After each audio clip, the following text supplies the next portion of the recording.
a hablar con nuestro columnista Julio Baraybar sobre un hecho que marcó tendencia y hace historia en nuestro país, que es el primer vuelo de una mujer, una muchacha que se llama Sofía Vier, cordobesa, ella que hizo su vuelo inaugural el día de ayer, y bueno, hay una gran repercusión acerca de esto porque es un hecho importante en la historia, en lo que es la aeronáutica en nuestro país, pero también un hecho político significativo. Así que Julio, que sabe mucho más que nosotros, nos va a contar cómo fue la historia. ¿Cómo estás, Julio? Buenas tardes.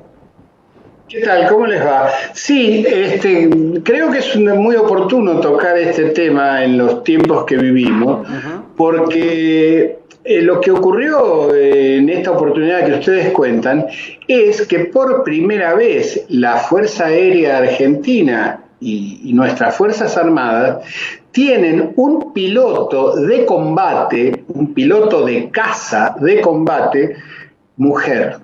Una oficial de la Fuerza Aérea capacitada para manejar un avión caza de combate, y que ha surgido obviamente de esta apertura que hubo en los últimos 20 años hacia las mujeres argentinas de nuestras Fuerzas Armadas. Es muy importante esto y es importante destacar, además del hecho mismo, que, insisto, como ustedes dicen, es un hito histórico. No todos los países tienen mujeres especializadas en el manejo de cazas de combate. Instrumentos y aviones que son de una alta sofisticación técnica, tampoco, quiero decir, es una especialidad que tiene una gran capacitación técnica, porque lo que ha ocurrido es que, insisto, que se han abierto las puertas de las Fuerzas Armadas para las mujeres y han ocupado cada vez más cargos de responsabilidad, no solamente de responsabilidad administrativa o representativa del arma, como podrían ser, por ejemplo, las edecanas que tuvo Cristina Fernández de Kirchner durante su mandato.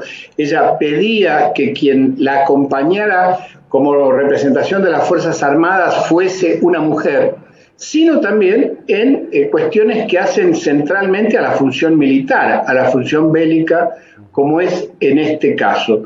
Se trata de una muchacha cordobesa que tuvo su bautismo de fuego en Mendoza, donde ella ha estudiado y se ha preparado en uno de los aviones de entrenamiento para caza de combate, que es el avión Pampa.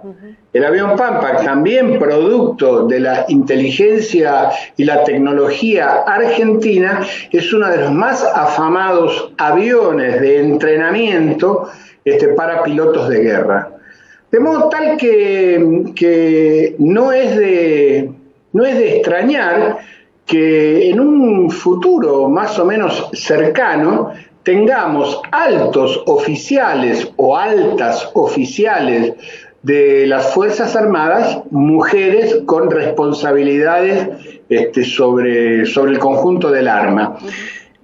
Tanto el ministro de Defensa, Agustín Rossi, como el jefe de la Fuerza Aérea, resaltaron en sendos declaraciones, resaltaron el carácter, la importancia que este hecho tenía, y el jefe de la Fuerza Aérea fundamentalmente destacó el papel y la apertura muy amplia que ha tenido el arma para incorporar a las mujeres a su actividad.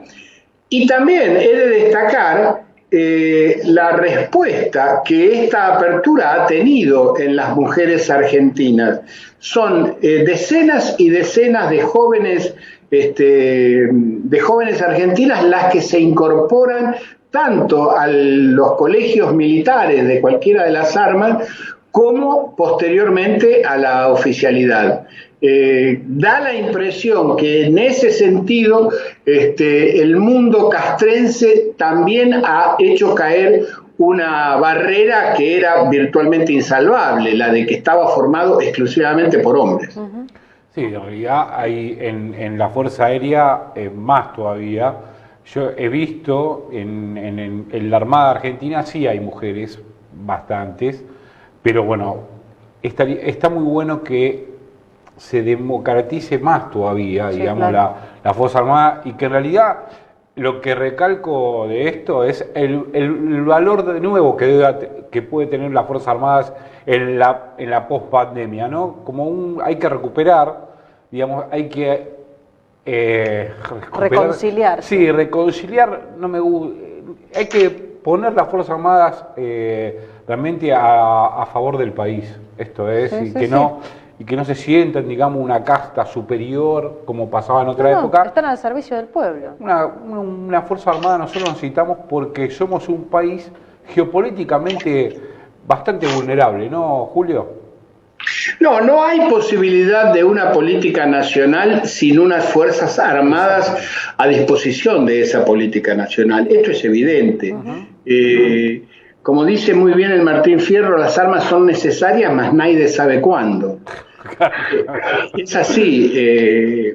Nosotros necesitamos fuerzas armadas porque tenemos un gran territorio que defender y proteger, tenemos un conflicto territorial con una de las potencias militares del mundo, que es el Reino Unido, y tenemos una proyección antártica que además también tenemos que sostener y defender.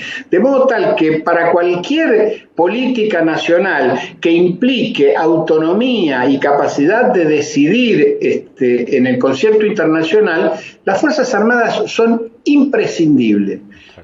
Yo creo que estamos viviendo un momento y la pandemia ha dado lugar a situaciones muy interesantes en donde las Fuerzas Armadas argentinas están colaborando activamente con su capacidad de movilización, sus fierros, las cosas que disponen las Fuerzas Armadas en la alimentación y protección de los ciudadanos argentinos más desprotegidos ante la pandemia. Es verdaderamente un espectáculo altamente gratificante ver las cocinas del ejército haciendo y distribuyendo comida en barrios amenazados por la pandemia y con problemas de adquirir alimentos por esa situación, que por otra parte ponen nuevamente en el contacto que nunca debería haber cesado entre las Fuerzas Armadas Argentinas y el pueblo argentino, que tanto tiempo y muchas veces con grietas dramáticas ha estado enfrentado. Yo creo que es muy importante que de esta pandemia salgamos con unas Fuerzas Armadas que han sido reincorporadas en su conjunto a una gran política nacional. Así, sí, además, Fuerzas Armadas que se nutren de ese pueblo, porque... Sí, hoy por hoy es así. Además,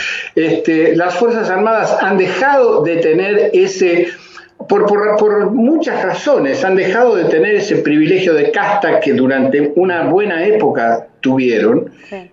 Y yo he visitado en algunas oportunidades los colegios militares, y la verdad es que el sustrato humano que concurre a las escuelas militares de la Argentina está formado por ciudadanos y ciudadanas del pueblo muy profundo de la Argentina.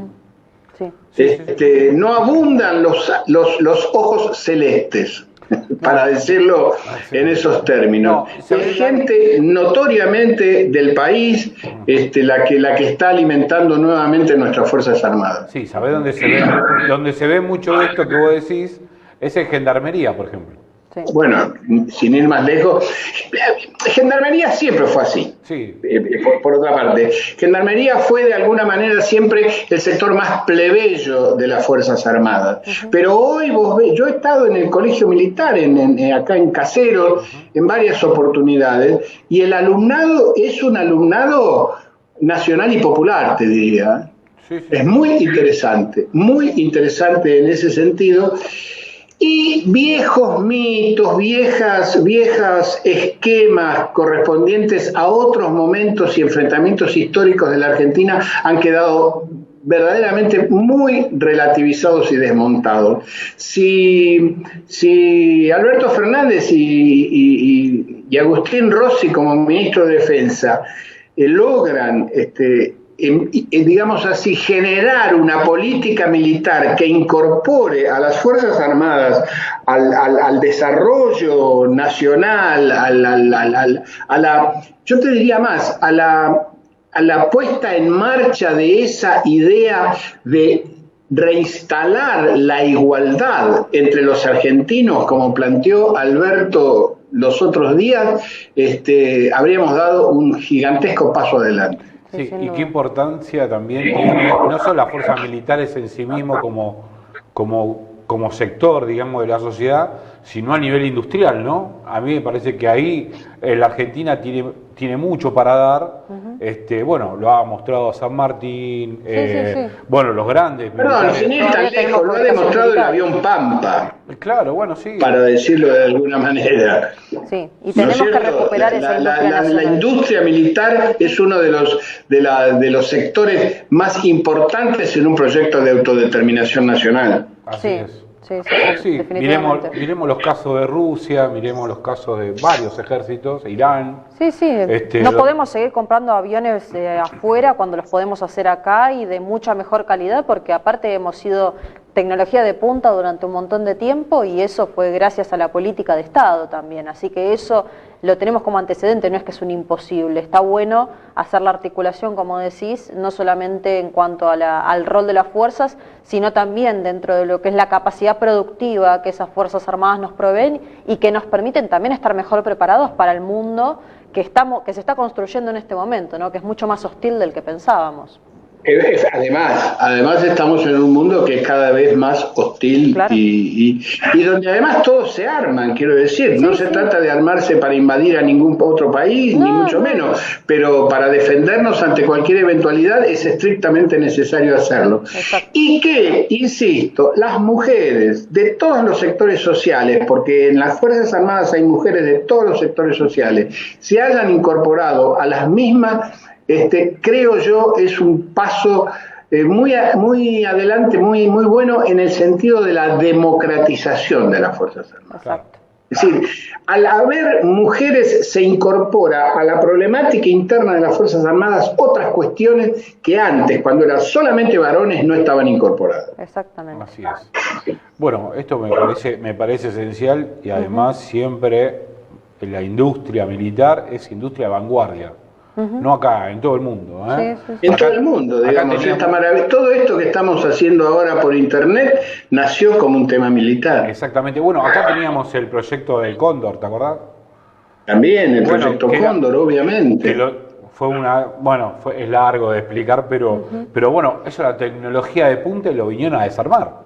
Y después está el otro tema que también estará pendiente a poco de que pase esta ola reaccionaria que ha atacado a algunos países de nuestro continente, el tema del Consejo Latinoamericano o Suramericano de las Fuerzas Armadas, que se había logrado establecer durante los gobiernos de Néstor y de Cristina, y que hay que volver a replantear. Es muy importante tener una política militar para el conjunto del continente, porque entre otras cosas, una política militar para el conjunto del continente evita cualquier tentación de peleitas miserables entre nosotros. Exactamente. Sí, y golpe de Estado también. Sí, pero el riesgo más grande es que por una tontería, por una cosa, se produzca un tiroteo entre nosotros. Claro. Porque nunca eso termina siempre mal. No nos sirve para nada y nos debilita ante el conjunto del mundo. No nos debilita a uno u otro, nos debilita al conjunto. Sí, además América Latina es un territorio de paz.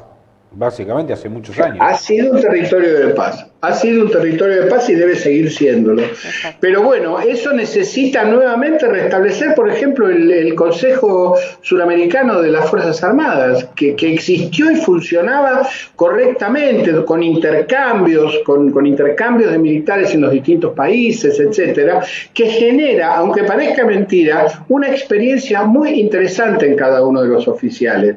Que oficiales argentinos conozcan Ecuador, que oficiales ecuatorianos conozcan Brasil, que oficiales brasileños conozcan Venezuela, es muy importante. Establece vínculos, establece relaciones de afecto, de recuerdos, de cariño, que es muy interesante.